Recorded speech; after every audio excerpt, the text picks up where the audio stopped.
कल मैं उसके ढाबे के सामने से निकला तो देखा कि पूरा सन्नाटा पसर रहा है वहां।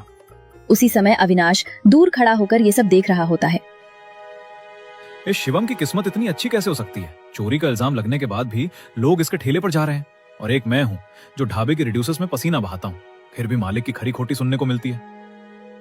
अविनाश ने बहुत कोशिश की कि वो शिवम के ठेले के बारे में गांव में कुछ और गलत अफवाहें उड़ाए, लेकिन शिवम के साफ सुथरे काम और बेहतरीन स्वाद के आगे अविनाश की एक ना चली। लोग अब अविनाश की बातों पर ध्यान भी नहीं देते थे। जयप्रकाश का ढाबा पूरी तरह घाटे में चल रहा था। तभी एक सुबह जयप्रकाश ने भारी मन से एक बड़ा फैसला लिया। अविनाश बस करो, अब इन बर्तनों को समेटने का कोई फायदा नहीं है। का आखिरी दिन है, कल से ढाबे पर ताला लग जाएगा। क्या मालिक, आप ये क्या कह रहे हैं? ढाबा बंद हो जाएगा तो मेरा क्या होगा? मैं कहाँ जाऊंगा? मेरी नौकरी का क्या? तुझे तेरी नौकरी की पड़ी है? यहाँ मेरा सब कुछ बिक गया। जब से शिवम गया है इस ढाबे की बरकत ही खत्म हो गई। तूने कहा था कि तू शिवम से अच्छा खाना बनाकर दिखाएगा, क्या हुआ तेरे दावों का? एक ग्राहक को तू रोक नहीं पाया।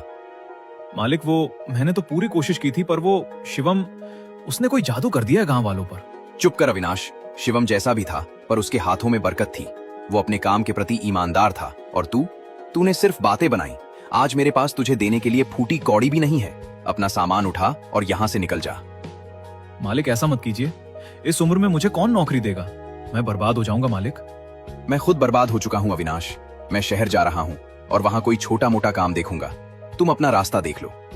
जयप्रकाश ने ढाबे पर बड़ा सा ताला लटकाया और स्टेशन की तरफ चल दिया। अविनाश वहीं सड़क पर खड़ा होकर बंद ढाबे को देखता रह गया। जिस शिवम को बर्बाद करने के लिए उसने ये जाल बुना था, उस जाल में वो खुद ही फंस चुका था। अब अविनाश के पास न नौकरी थी और न ही गांव में कोई उसकी इज्जत करने वाला था। ढाबा बंद हुए 1 महीना बीत चुका था। गांव में शिवम के खिलाफ झूठी अफवाहें फैलाने के कारण कोई भी अविनाश को अपने यहाँ काम पर रखने को तैयार नहीं था। अविनाश के पास जो थोड़े बहुत पैसे थे वे भी खत्म हो चुके थे। बड़े भाई, अरे ओ बड़े भाई, जरा सुनो तो। भाई, सुबह से पेट में अन्न का एक दाना नहीं गया है। क्या तुम्हारे यहाँ में कोई छोटा मोटा काम मिल जाएगा? तुम्हें काम दूं? अरे अविनाश, जिस थाली में खाते हो उसी में छेद करते हो। भले ही जयप्रकाश ने शिवम पर इल्जाम लगाया, पर गांव के सब लोग जानते हैं कि शिवम के जाने के बाद ढाबा तुम्हारी वजह से डूबा है। तुम जैसे काम चोर और मतलबी इंसान को मैं अपने गोदाम के आसपास भी भटकने ना दूं। भाई, मेरी गलती क्या थी? खाना अच्छा नहीं बना तो इसमें मेरी क्या गलती? मैंने तो मेहनत की थी। मेहनत बातों में नहीं, नियत में होती है अविनाश। शिवम को देखो, आज उसका ठेला नहीं बल्कि एक बड़ी दुकान बनने जा रही है। लोग उसके पास खुशी खुशी जाते हैं, और एक तुम हो कि मांग कर खाने की नौबत आ गई है। सब शिवम शिवम शिवम ही करते रहते हैं। पर बात सही है, मैंने शिवम का बुरा चाहा, पर शिवम का तो कुछ नहीं बिगड़ा। उल्टा मैं सड़क पे आ गया। क्या सच में मेरी जलन ने ही मुझे बर्बाद कर दिया? अविनाश को अब धीरे धीरे अपनी गलती का एहसास होने लगा था। भूख और अकेलेपन ने उसका घमंड चूर चूर कर दिया था। सामने कुछ दूरी पर शिवम का ठेला लगा हुआ था। मैं कितना बड़ा पापी हूं। शिवम ने कभी मेरा बुरा नहीं चाहा। जब मैं रसोई में काम बिगाड़ता था तो वो चुपके से उसे ठीक कर देता था, ताकि मालिक मुझे ना डांटे।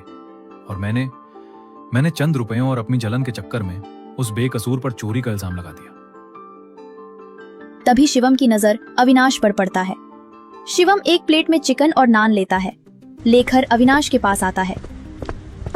अविनाश भाई, बहुत ठंड है, ये लो, पहले कुछ खा लो, शरीर में कुछ जान आएगी। शिवम, तुम मेरे पास आए हो? तुम्हें मुझसे नफरत नहीं है? तुम्हें पता नहीं कि गांव वाले मेरे बारे में क्या कहते हैं? अविनाश भाई, दुश्मनी और नफरत से पेट नहीं भरता। तुम भूखे हो और एक बावर्ची के सामने कोई भूखा रहे, ये बावर्ची का अपमान है। नहीं शिवम, तुम नहीं जानते। जयप्रकाश के ढाबे पर वो 10,000 रुपए तुमने नहीं बल्कि मैंने चुराए थे। मैंने ही उन्हें तुम्हारे झोले में छिपाया था, ताकि मालिक तुम्हें नौकरी से निकाल दे। अविनाश ने आखिरकार रोते रोते अपना गुनाह कबूल कर लिया था। शिवम चुपचाप खड़ा अविनाश की बातें सुन रहा था। शिवम के चेहरे पर गुस्सा नहीं, बल्कि अविनाश की ये हालत देखकर एक अजीब सा दर्द था। अरे ओ अविनाश, तो असली चोर और मक्कार तू था। हम सब बेकार में शिवम को भला बुरा कहते रहे। तूने एक भले इंसान की रोजी रोटी छीन ली और जयप्रकाश का चला चलाया ढाबा भी बंद करवा दिया। मुखिया जी, इस आदमी को पुलिस के हवाले करो।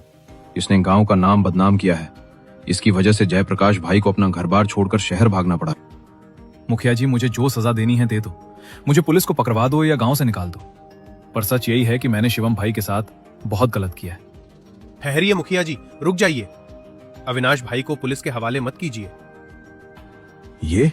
ये तुम क्या कह रहे हो शिवम? इसने तुम्हारी जिंदगी बर्बाद करने की कोशिश की और तुम इसे बचा रहे हो? मुखिया जी, भगवान के घर में देर है, अंधेर नहीं। अविनाश भाई को उनके किए की सजा पहले ही मिल चुकी है। भूख और बेबसी से बड़ा कोई दंड नहीं होता। अविनाश भाई, अगर मैं आज तुमसे बदला लूंगा तो मुझ में और तुम में क्या फर्क रह जाएगा? अब चलो, कल सुबह से तुम्हें एक नया काम शुरू करना है। अविनाश का घमंड पूरी तरह टूट चुका था और वो अपनी ही नजरों में गिर चुका था। शिवम की इस दयालुता ने गांव वालों का दिल जीत लिया।